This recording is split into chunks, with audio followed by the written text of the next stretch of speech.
Hey y'all. Welcome to Receive and Relate. If this is your first time here, my name is Tara Walker. I am so glad you clicked on this video for story time. If you are a returning subscriber or returning visitor, hey y'all, hey. Yeah, so this story, I always feel like I always feel bad every time I tell my story. Every time I tell this story, cause I just do. It's I messed up. I messed up. Bad. And I have theories as to why I reacted the way I reacted. But I'll get to that. So this story is about my sixth grade graduation, and I hurt my mom's feelings. I acted like I didn't want to be bothered with her. So I'll just tell you what happened. It's not going to be long, and I definitely don't want to dwell on this because I hate telling the story. But this story and others will be in the memoir Cage Girl, link in the description box below. So what happened was, okay, like I said, if you've been watching for some time, you know I had these sometimey friends. And it's crazy how you really learn about your friendships because the same people, right, that talked about you, that made fun of your little boyfriend, just dragged your name in the mud was the same people that you were trying to impress, the same people that you had to be around or whatever, or at least that was my case. But the good, I didn't know my identity back then at all, and it's a sad thing. It's a very sad thing. I did not know my identity. So anyway, I wanted friends so bad. So yeah, so we had. Oh, okay, so I've always had a lot of hair. All the females in my family, we naturally grow very long hair, and so my mom wouldn't let me get a perm for a long time. She finally gave in after me kicking and screaming and begging. Cause remember, I said I wanted to be like the friends. So the friends had the perm already. Okay, they had the latest style, which back then was finger waves into a bun with the head flipped in the back. Listen, that was the style. And that is what I wanted. And I knew I couldn't achieve that with natural hair. I had to have a perm. So my mother finally gave in, let me get a perm. Girl, you couldn't tell me nothing, okay? When I walked in that graduation day, my bun was like huge, of course, because my hair was down my back. I had my little finger waves. I had this part flip. You couldn't tell me nothing. Boy, was my little feelings hurt because my friend, not near one of them said nothing to me. Ain't compliment me the first. Ain't say nothing about my hair the first. The same ones I'm trying to impress, right? So that think that kind of hurt my feelings and gave me a little attitude. I think that was the start of it, right? So then had the graduation, and then typically after graduation, your parents wanted. My father wasn't there, so he had to. I'm pretty 100% sure he had to work because he would have been there. And my sister was probably away at school at the time, so it was just my mom. And I'm pretty sure she wanted to take me out to eat or whatever, and just kind of love on me and congratulate me like she should because I'm her daughter and I just graduated from sixth grade. But what did I do? Yeah, I'm probably gonna make some of y'all mad, but listen, this is my story. It's my story. I don't you can't make me feel no bad, and I already do. First of all, she couldn't find me at first, and I couldn't find her either. But what happened was I wanted to get out of my outfit real bad and into excuse me, I'm sorry. Into play clothes or whatever. So I instead of me going to tell her that or at least taking pictures and stuff like find her take pictures and stuff like that, I went straight to the bathroom and change my clothes. So by the time I'm coming out, classmates is like, "Your mom looking for you, mom looking for you." Like, so I had ran into like five people that said my mom was looking for me. I was like, I know. So I catch up with her, right? And she was like, "Where were you?" And I told her and everything. What I did, I went to go change my clothes, and then she was like, "Change out your clothes already?" And I was like, "Yeah." She was like, "Well, I wanted to take pictures and stuff like that," but I'm like nonchalant with her. I'm like, you know. So I'm like this the whole time, right? And so she's like, you okay? Did something happen? Like by this time, she's really expressing concern, as she should, as a mother should, right? And I was like, yeah, like I wanted her to hurry up and like finished talking because I wanted to go and run down to the playground and play with my friends, right?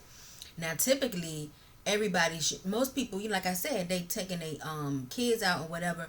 But I don't know why, but the kids wasn't out. They was down at the playground playing, and I wanted to go down to the playground with the kids.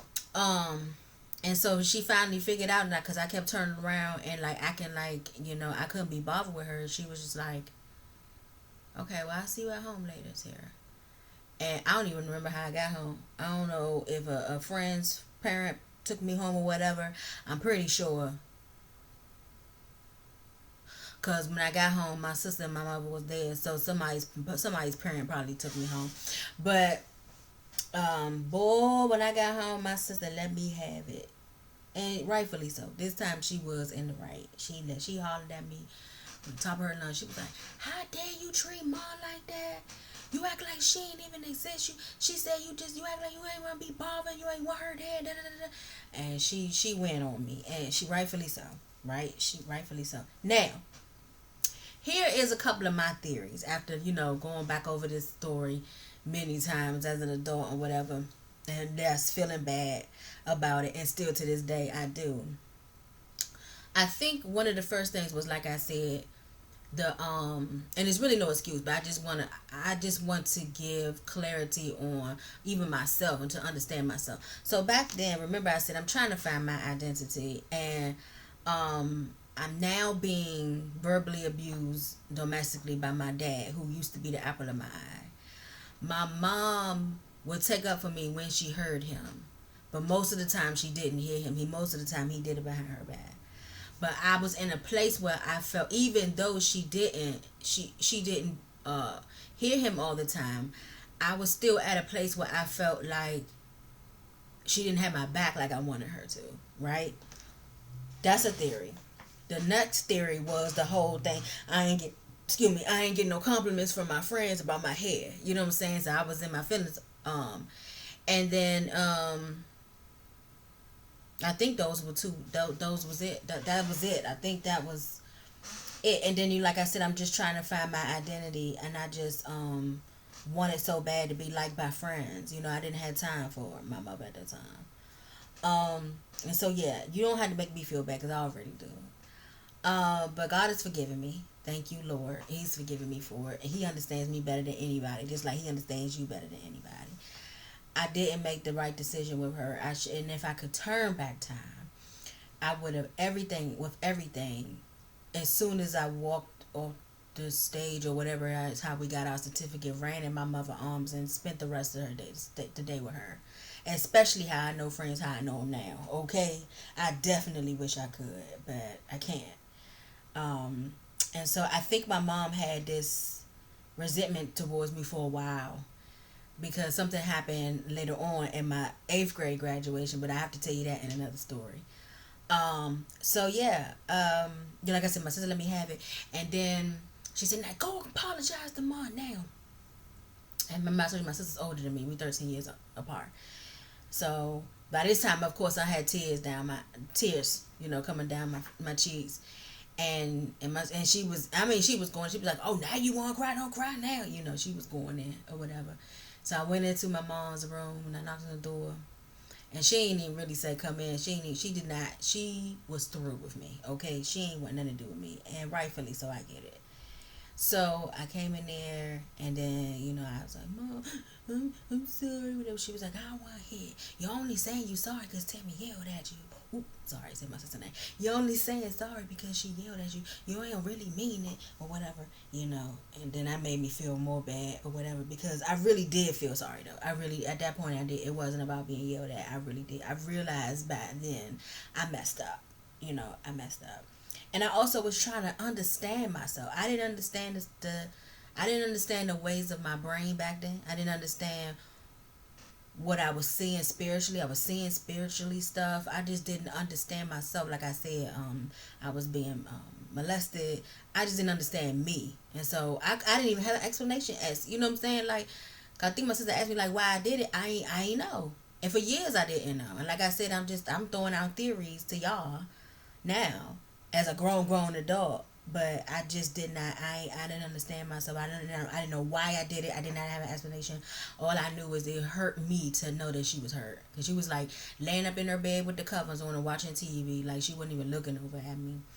And that's not like my mom, or that then anyway. And so, but yeah, so that's what happened. Yes, I messed up. Yes, I know. I hurt her feelings. Yes, I know. But it wouldn't be the last, unfortunately. I will tell you that in another story, another time. But yeah, so that's it. I hurt my mom's feelings at my graduation, my sixth grade graduation. It's not funny. It's not. It's really not. But thank you for listening to me vent, and thank you for listening to me tell my story. Be transparent and tell my story. If you enjoy this story and you want to hear more, I encourage you to subscribe if you haven't already. Come back for more. I got some more for you. Like I said, this story and others is in the book, in my memoir, Cage Girl. Link in the description box below. If you would like to sow into the ministry of Receive and Relate, I would greatly appreciate it. That information is also in the inbox below, as well as my socials. I always forget to say that. Follow me on my socials. And if you can relate to this story at all, if you can, I get it. Drop a comment below. Let me know you can relate. Because people receive when they can relate. Maybe that'll make me feel better if somebody else did something like that. Probably not. But anyway, thank you again for watching. Until next time, I love you, but know that God loves you more. See you next time. Bye.